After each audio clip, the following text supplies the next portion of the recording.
திருப்பதி கொட திருப்பதி கொட திருப்பதி கொட வருகுது. திருப்பதி கொட திருப்பதி கொட திருப்பதி கொட வருகுது. திருமாலின் அருளாசி வழங்கிடவே வருகுது. திருமாலின் அருளாசி வழங்கிடவே வருகுது. திருப்பதி கொட திருப்பதி கொட திருப்பதி கொட வருகுது. ஏறி வந்தோம் மலை மேலே கோவிந்தா. ஏறி வந்தோம் மலை மேலே கோவிந்தா. ஏற்றம் பல தந்திடுவாய் வேங்கடவே கோவிந்தா. ஏற்றம் பல தந்திடுவாய் வேங்கடவே கோவிந்தா. திருப்பதி கொட திருப்பதி கொட திருப்பதி கொட வருகுது. திருமாலின் அருளாசி வழங்கிடவே வருகுது. ஏகாந்தனே ஏகாந்தனே ஏழுமலை கோவிந்தா. ஏகாந்தனே ஏகாந்தனே ஏழுமலை கோவிந்தா. ஏழைகளை வாழ வைக்கும் வேங்கடனே கோவிந்தா. ஏழைகளை வாழ வைக்கும் வேங்கடனே கோவிந்தா. திருப்பதி கொட திருப்பதி கொட திருப்பதி கொட வருகுது. திருமாலின் அருளாசி வழங்கிடவே வருகுது. ஆதவனே மாதவனே மலையப்பா கோவிந்தா. ஆதவனே மாதவனே மலையப்பா கோவிந்தா. தேன்மதுர திருநாமம் கொண்டவனே கோவிந்தா. தேன்மதுர திருநாமம் கொண்டவனே கோவிந்தா. திருப்பதி கொட திருப்பதி கொட திருப்பதி கொட வருகுது. திருமாலின் அருளாசி வழங்கிடவே வருகுது. நாடி வந்தோம் தேடி வந்தோம் நாராயணனே கோவிந்தா. நாடி வந்தோம் தேடி வந்தோம் நாராயணனே கோவிந்தா. நாலு பக்கம் உன் பெயர்தான் ஒலிக்குதையா கோவிந்தா. நாலு பக்கம் உன் பெயர்தான் ஒலிக்குதையா கோவிந்தா.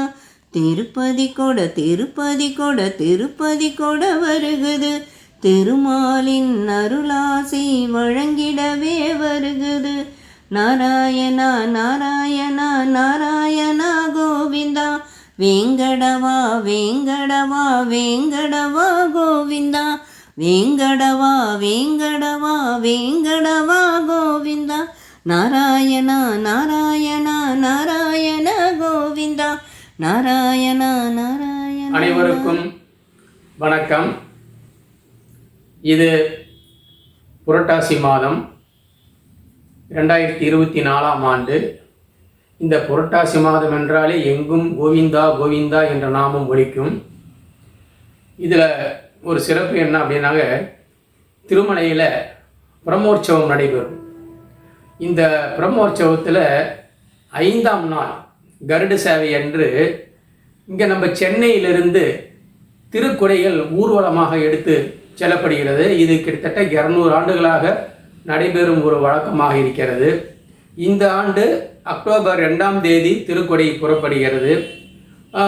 நம்ம பார்த்தோம்னா திருக்குடை மாலை இந்த குறிப்பிட்ட இந்த மணியில் யானை கவனியை தாண்டுகிறது அப்படின்னு போட்டிருப்பாங்க.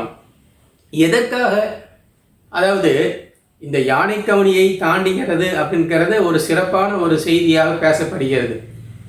இதுக்கு அந்த காலத்தில் இதற்கான ஒரு வரலாறு இருக்குது. அப்போ மக்கள்லாம் என்ன சொல்லுவாங்க அப்படின்னா, அந்த குறிப்பிட்ட ஆண்டில் திருப்பதி கொடை யானை கவனியை தாண்டி விட்டதா அப்படிங்கிற பேச்சு அயனாவரம் பெரம்பூர்லேருந்து திருப்பதி வரைக்கும் யானை கவனியை தாண்டிடுச்சா அப்படின்னு கேட்பாங்க. அது ஏன் அப்படி கேட்குறாங்க அப்படிங்கிறதுக்கான ஒரு சுவையான ஒரு செய்தியை இந்த நிகழ்ச்சியில் நாம் பார்க்க இருக்கிறோம். இப்போ இந்த திருப்பதி கொடை அப்படிங்கிறது என்ன அப்படின்னா, நம்ம என்ன சொல்லுவோம் அப்படின்னா, பெருமாள் சென்றால் குடையாம், இருந்தால் சிங்காசனமாம், நின்றால் மரவடியாம் அப்படின்னு பொய்கை ஆழ்வார் சொல்கிறார். பெருமாள் சென்றாருன்னா குடையா போவார். யார் அப்படின்னா ஆதிசேஷன். அவர் உட்கார்ந்தா ஆதிசேஷன் சிம்மாசனம், அவர் நின்னா காலுக்கு காலனியாக இருப்பார். அப்படிப்பட்டவர் அந்த ஆதிசேஷனே குடையாக அவதாரம் செஞ்சார் அப்படின்னு சொல்கிறாங்க. இந்த திருப்பதி கொடை அப்படிங்கிறது சென்னையில் பாரிஸ் கார்னர் சொல்லக்கூடிய பாரிமுனை கரையில் இருக்க சென்னை கேசவ பெருமாள் கோயிலிருந்து இந்த ஊர்வலம் புறப்பட்டு முக்கியமான தெருக்கள், அதாவது யானைக்கவுனி, அயனாவரம், பெரம்பூர், அப்படியே இப்படி வந்தோம்னா அம்பத்தூர், திருமுல்லைவாயில், ஆவடி, திண்ணனூர் சொல்லக்கூடிய திருநின்றவூர், இப்படியெல்லாம் திருவள்ளூர் வழியாக திருப்பதிக்கு போகும். இந்த கொடை ஒரு 5 அல்லது 6 கொடைகள் தயாரிப்பாங்களாமா. இதற்குன்னு விரதம் இருந்து அந்த கொடையை சென்னை கேசவ பெருமாள் கோயிலில் அந்த கொடையை தயார் செய்வாங்க. இந்த கொடை 7 அடி விட்டம், 7 அடி உயரத்தோடு தயார் செய்வாங்க. அது அதாவது வெண்பட்டு, காஞ்சிபுரத்துலேருந்து வருமா. இந்த வெண்பட்டு, வெள்ளி ஜருகை, நல்ல அப்படியே கலை நுணுக்கத்தோடு செய்யப்பட்ட குடைகள். அது குடைக்கு உள்ளே பார்த்தா ஏழுமலையானுடைய படங்கள்லாம் இருக்கும். விதவிதமாக செஞ்சுருப்பாங்க இந்த கொடையை. இப்படிப்பட்ட இந்த திருக்கொடை ஒரு ஊர்வலமாக வந்துக்கிட்டு இருக்கும் எல்லா வழியெங்கும். அப்போ பார்த்தோம்னாங்க எல்லா பக்கமும் பெருமாள் உடைய மலை மாதிரி செஞ்சு வச்சுருப்பாங்க, பெருமாள் படம் வச்சுருப்பாங்க. அங்கே அந்த இடத்துல தினமும் அன்னதானம். இப்போ நம்ம பார்த்தோம்னாங்க மாலை நேரத்தில் அன்னதானம். நான் சமீபத்தில் அம்பத்தூரில் பார்த்தேன். வெண்பொங்கல் சும்மா அப்படியே கமகமன் வாசம். வெண்பொங்கல், சக்கரை பொங்கல், புளியோதரை அப்படின்னு சொல்லிட்டு பெருமாளுக்கு நெய்வேத்தியம் பண்ணி மக்களுக்கெல்லாம் கொடுக்குறாங்க. பகல் நேரத்தில் மோர், பானகம் அந்த மாரிலாம் கொடுக்குறாங்க. அதாவது இந்த திருக்குடை ஊர்வலமாக வருகிறது. இந்த திருக்குடை ஊர்வலமாக வரும் பொழுது எந்த பகுதியெல்லாம் ஊர்வலமாக வருது அந்த பகுதியெல்லாம் ரொம்ப வளமையாகவும் செழிப்பாகவும் ரொம்ப மங்களகரமாக இருக்கும் அப்படின்னு சொல்லப்படுகிறது. இப்போ முக்கியமாக யானைக்கவுனியை தாண்டிடுச்சுன்னு சொல்கிறாங்களே, இதுக்கு என்ன காரணம் அப்படிங்கிறத நம்ம பார்க்க போகிறோம். அதற்கு முன்னால் இந்த திருக்கொடையோடைய ஊர்வலத்தை ஒரு சின்ன வீடியோவாக பார்க்கலாம் வாருங்கள். இந்த திருக்குடை ஊர்வலமானது இந்து தர்மார்த்த சமிதி அப்படின்னு கூடிய ஒரு அமைப்பால் ரொம்ப சிறப்பாக இந்த நிகழ்ச்சி அவங்க ஏற்பாடு செஞ்சு ஒவ்வொரு ஆண்டும் இந்த திருக்குடை ஊர்வலத்தை சிறப்பாக நடத்துகிறாங்க. இந்த திருக்குடைகள் இங்கே இப்போ 2ஆம் தேதி அக்டோபர் 2 புறப்பட்டதுன்னா 7ஆம் தேதி 5வது நாள் திருப்பதி திருமலைக்கு போய் அங்கே கருட சேவையில் இந்த குடைகள் உற்சவருக்கு முன்னையும் பின்னையும் ஊர்வலமாக போவாங்க. இந்த போகக்கூடிய குடைகளில் சில குடைகள் அங்கங்கே சில கோயிலுக்கெல்லாம் கொடுத்துருவாங்க, முக்கியமான கோயிலில் கொடுத்துருவாங்க. இப்போ தமிழ்நாட்டில் இருந்து திருமலையில் இருக்கக்கூடிய வெங்கடேச பெருமாளுக்கு 2 பொருள் போகுது. ஒன்று ஆண்டாள் சூடி கொடுத்த மாலை ஒன்று, அதே போல் இந்த திருக்குடை. இந்த 2ம் இங்கே நம்ம தமிழகத்திலிருந்து செல்லக்கூடிய பொருள்களாகும். இப்போ இந்த ஊர்வலத்தில் பார்த்தோம்னாங்க இந்த குடை மட்டும் கிடையாது, இறைவனுடைய பொற்பாதங்கள் கொண்டு போவாங்க. அழகாக கருடனுடைய வாகனத்தில் பெருமாள் இருக்க மாரியான சில சிலைகள், இதெல்லாமே ஊர்வலத்தை ரொம்ப சிறப்பாக போகும். தொடங்குற இடத்துல அவ்வளவு கூட்டம் இருக்கும், வழியெங்கும் கூட்டம் இருக்கும், அவ்வளவு ஏராளமான கூட்டம் இருக்கும். இந்த திருக்குடைய ஊர்வலத்தை பார்க்குறவங்களுக்கே ரொம்ப புண்ணியம் அப்படின்னு சொல்கிறாங்க. இப்போ யானைக்கவுனியில் கடந்து விட்டதா அப்படின்னு ஏன் கேட்குறாங்கங்கிறதுக்கு 2 சுவையான காரணங்கள் சொல்லப்படுகிறது. அதில் ஒன்று ரொம்ப சுவையான செய்தி, அது எந்த அளவுக்கு அப்படிங்கிறது தெரியாது, ஒரு செவிவெளி செய்தி. பெருமாள் தன்னுடைய கல்யாணத்துக்கு என்ன வாங்கினாருங்க? கடன் வாங்கினார். யார்கிட்ட? குபேரன்கிட்ட வாங்கினார். அப்படி கடன் வாங்கி கல்யாணம் பண்ணார்.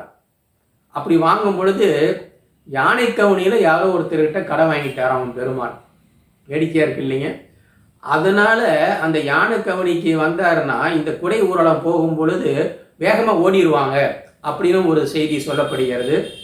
இன்னொரு செய்தி என்ன அப்படின்னாங்க, இந்த யானைக்கவுனி அப்படிங்கிறது வால்டாக்ஸ் ரோடுன்னு சொல்லுவோம்.